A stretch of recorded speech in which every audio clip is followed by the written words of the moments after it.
Kata Rinjani artinya tinggi dan tegak. Makna kata itu tampaknya sesuai dengan kondisi geografis Gunung Rinjani. Gunung tersebut merupakan gunung yang paling tinggi nomor 2 di Indonesia. Selanjutnya, nama Gunung Rinjani sangat mungkin berasal dari kata Rara Anjani yang berubah menjadi Renjani dan selanjutnya menjadi Rinjani. Kisah lain mengenai Dewi Anjani, yakni sang Dewi merupakan seorang putri raja yang tidak diperbolehkan menikah dengan kekasih pilihannya. Kemudian pada suatu tempat, dalam mata air bernama Mandala, sang ratu menghilang. Ia berpindah tempat dari alam nyata ke alam gaib. Kisah ini terpampang pada pamflet yang berjudul Cerita Rinjani. Cerita lain mengatakan bahwa kisah Dewi Anjani berhubungan dengan penyebaran agama Islam di Pulau Lombok. Sekitar abad ke-16, penyebaran agama Islam dilakukan melalui pantai utara Bayan dan dari arah barat sekitar Tanjung. Pembawanya adalah seorang syekh dari Arab Saudi bernama Nurul Rasyid dengan gelar sufinya Gaus Abdul Razak. Dia menetap di Lombok bagian utara di daerah Bayan. Gaus Abdul Razak mengawini Denda Bulan, melahirkan seorang anak bernama Zulkarnain yang merupakan cikal bakal raja-raja Selaparang.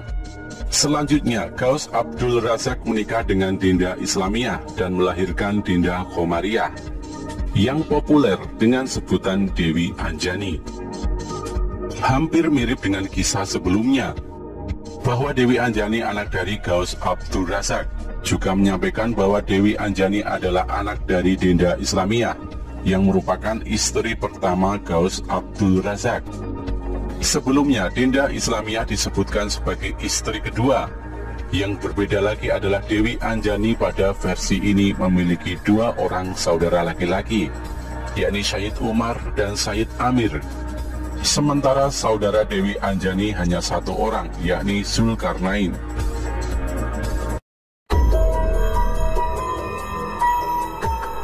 Pada versi lain menyebutkan, nama lain Dewi Anjani adalah Dewi Rinjani. Dia adalah anak Raja Datu Tuan dan Dewi Mas Raja di Lombok. Pada awalnya sang raja dan permaisuri hidup aman dan tentram, tetapi mereka sering bersedih karena belum dikaruniai anak. Sang raja kemudian memohon izin permaisuri untuk menikah lagi.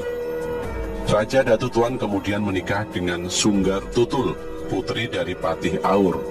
Dengan kekuasaan Tuhan, Dewi Mas yang mulai tersingkirkan tiba-tiba hamil. Sunggar Tutul iri melihat kehamilan Dewi Mas. Dia memfitnah Dewi Mas sehingga sang permaisuri diusir dari istana. Dewi Mas tinggal di Gili dan ditemukan oleh seorang nahkoda. Kemudian nahkoda itu membawa Dewi Mas ke Bali.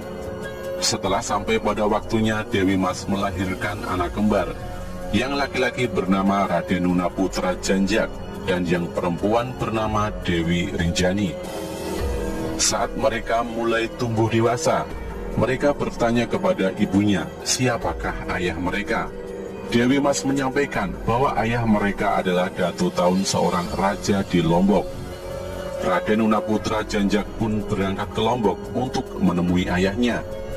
Pada awalnya mereka berperang, tetapi dengan terdengarnya bisikan gaib dari angkasa, sang raja mengetahui bahwa yang diajaknya berperang adalah anaknya sendiri.